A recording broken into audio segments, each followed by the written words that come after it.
जय श्री राधे। आपका बहुत बहुत स्वागत है मेरे चैनल मेरे नील में। जेठ मास की शुक्ल पक्ष की एकादशी को निर्जला एकादशी का व्रत रखा जाता है और ये एकादशी साल भर में आने वाली महा एकादशियों में से एक एकादशी होती है। अब जान लेते हैं इस व्रत के बारे में। क्या इस व्रत में जल पी सकते हैं या बिना जल के ही ये व्रत को रखना सही होता है?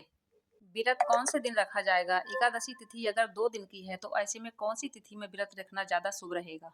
व्रत खोलने का शुभ मुहूर्त यानी कि व्रत पारना का शुभ मुहूर्त कब से कब तक रहेगा?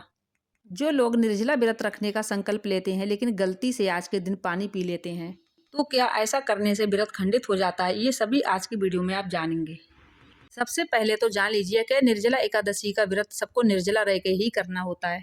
देखिए, ये सबकी श्रद्धा और शारीरिक क्षमता के ऊपर रहना निर्भर करता है। अगर आप शारीरिक रूप से स्वस्थ हैं और बिना पानी पिए ये निर्जल व्रत कर सकते हैं, यानी एक भी बूंद बिना पानी के ग्रहण किए रह सकते हैं, तो निर्जला ही रखना चाहिए, नहीं तो बाकी एकादशियों के जैसे रख सकते हैं। पूरी वर्ष भर की जाने वाली एकादशियों का पुण्य मात्र एक एकादशी से चाहते हैं तो ऐसे में आप शारीरिक रूप से स्वस्थ हैं तो पूरे 24 घंटे तक निर्जला संकल्प लेके फिर आप इस व्रत को रख सकते हैं। बिना पानी पिए निर्जला रहना बड़ा मुश्किल भरा हो सकता है, तो ऐसे में आप जब 10वीं तिथि से नियम का पालन करना शुरू करते हैं तो आप भरपूर मात्रा में पानी का सेवन करें। इस दिन आप फलों का भी ज़्यादा से ज़्यादा सेवन करें, जैसे कि तरबूज, खरबूज, अंगूर, जूस का भी इस दिन ज़्यादा से ज़्यादा सेवन करें, जिससे कि आपको अगले दिन व्रत रखने में आसानी हो। सुबह जब आप पूजा करते हैं तो पूजा करने से पहले आप मुख में पानी डालकर कुल्ला कर सकते हैं। ऐसे में आपका व्रत खंडित नहीं होगा, लेकिन ध्यान रखें पानी गले से नीचे नहीं जाना चाहिए। जो लोग इस व्रत को पानी के साथ रखना चाहते हैं, भरपूर मात्रा में पानी पीकर रखना चाहते हैं, तो उन लोगों को कोई भी नियम नहीं है। वो लोग कितनी भी मात्रा में पानी पी सकते हैं। द्वादशी के दिन इस बात का जरूर ध्यान रखना चाहिए, जब आप व्रत खोल रहे हो तो पानी से, मीठे शरबत से और खास तौर से फलों के रस से खोलना चाहिए और साथ में तुलसी पत्र जरूर रख लेना चाहिए। अगर आपने निर्जला रखने का उपवास रखा है और आपने गलती से पानी पी लिया तो ऐसे में आपका व्रत खंडित हो जाएगा। तो ऐसे में आप कोई भी मन में नेगेटिव विचार न लाएं, दुखी नहीं हो, बस भगवान श्री हरि से सच्चे मन से प्रार्थना करें। तो अगर आपने गलती से पानी पी ही लिया है तो पूरे दिन आप निर्जला नहीं रखें, पानी पीकर ही इस व्रत को पूर्ण करें। निर्जला एकादशी के दिन भगवान श्री हरि को तुलसी दल जरूर अर्पित करें। निर्जला एकादशी एक ऐसी एकादशी है जिसकी सभी एकादशियों से अलग हैं इसके नियम, और ये एकादशी सबसे कठिन भी है। इस निर्जला एकादशी को वही लोग कर पाते हैं जो भगवान विष्णु के कट्टर भक्त हैं। इस एकादशी को निर्जला एकादशी के नाम से भी जाना जाता है, भीमसेनी एकादशी के नाम से भी जाना जाता है। अब चलिए जान लेते हैं इस दिन के रहने वाले शुभ मुहूर्त के बारे में। इस बार 31 मई बुधवार के दिन निर्जला एकादशी है और निर्जला एकादशी का व्रत केवल इसी दिन रखा जाएगा।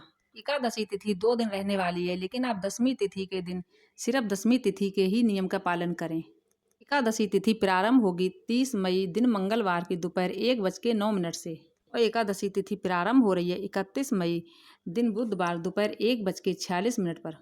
तो ऐसे में आपको तुलसी पत्र एक दिन पहले ही तोड़ के रख लेना चाहिए। 10वीं तिथि के दिन ही तुलसी में जल भी अर्पित कर देना चाहिए, क्योंकि एकादशी के दिन नहीं तो तुलसी पत्र तोड़े जाते हैं, नहीं तो तुलसी में जल अर्पित किया जाता है, क्योंकि इस दिन तुलसी माता का तो निर्जला व्रत ही होता है। 31 मई दिन बुधवार को सूर्य उदय होंगे सुबह 5:45 पर। सूर्य अस्त होंगे शाम 7:03 पर। अब चलिए जान लेते हैं राहु काल, जो कि अशुभ मुहूर्त होता है, दोपहर 12 बजे से 1:30 बजे तक रहने वाला है। द्वादशी तिथि प्रारंभ होगी 31 मई दिन बुधवार दोपहर 1:47 पर और द्वादशी तिथि समाप्त होगी 1 जून दिन गुरुवार दोपहर 1:39 पर। सबसे पहले तो हरिवासर के समय के बारे में जानिए। तो हरिवासर का समय जो है 31 मई बुधवार को रात लगभग 8 बजे तक समाप्त हो जाएगा। तो अगले दिन आपको केवल शुभ मुहूर्त की ही प्राप्ति होगी। अगर आपने निर्जला रहने का संकल्प लिया है तो जब तक आपका द्वादशी के दिन उपवास नहीं खोला जाता है, उससे पहले आप अन्न की एक बूंद भी ग्रहण नहीं कर सकते हैं। व्रत खोलने के बाद ही जल ग्रहण किया जाता है, नहीं तो ये व्रत अधूरा रहता है। साथ ही हरिवासर के समय भी ये व्रत नहीं खोला जाता है, लेकिन हरिवासर का समय बुधवार को ही खत्म हो जाएगा।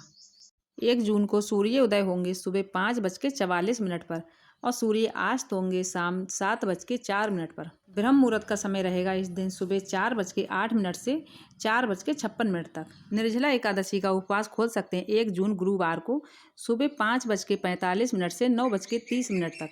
सुबह की पूजा आप ब्रह्म मुहूर्त में कर सकते हैं, लेकिन जो व्रत का पारना किया जाएगा वो इसी शुभ मुहूर्त में किया जाएगा। व्रत का पारना करने से पहले भरपूर मात्रा में जल का दान कर लेना चाहिए। जल से भरे घड़े को दान कर लेना चाहिए। मौसमी फलों में आप तरबूज, खरबूज, आम, ककड़ी का भरपूर मात्रा में दान कर सकते हैं। इस दिन आपको अपनी सामर्थ्य के अनुसार ठंडी चीज़ों का दान जरूर कर लेना चाहिए। अगर कोई भी मनुष्य साल भर की 24 एकादशी नहीं कर पाते हैं तो मात्र एक निर्जला एकादशी करने से 24 एकादशियों का पुण्य फल प्राप्त होता है। लेकिन इस एकादशी को वही कर सकते हैं जो विष्णु कट्टर भक्त होते हैं। लेकिन ऐसा बताया जाता है कि इस व्रत को जितनी कठोरता के साथ रखा जाता है उतनी ही जल्दी इसका फल प्राप्त होता है, क्योंकि इस एकादशी में भगवान विष्णु अपने भक्तों की साक्षात परीक्षा लेते हैं। इसीलिए निर्जला एकादशी को सच्चे मन से और भक्ति के साथ रखना चाहिए। इस दिन अपने मन को इधर उधर की बातों से हटा लेना चाहिए। अगर आपके आसपास कहीं मंदिर है तो मंदिर पे जाकर कीर्तन जरूर कर लेना चाहिए और हो सके तो रात्रि जागरण कर लेना चाहिए। अगर किसी कारण आप रात्रि जागरण नहीं कर पाते हैं तो आप जब तक जागते हैं जब तक आपको कीर्तन कर लेना चाहिए। तो दोस्तों, आज की वीडियो मेरी यहीं तक थी। आशा करती हूँ, उम्मीद करती हूँ कि आप लोगों को मेरी वीडियो पसंद आई हो। पसंद आई हो तो मेरी वीडियो को लाइक करना, चैनल को सब्सक्राइब करना। मिलूंगी मैं ऐसी अगली वीडियो में। जब तक के लिए जय जय श्री राधे, जय जय श्री कृष्णा।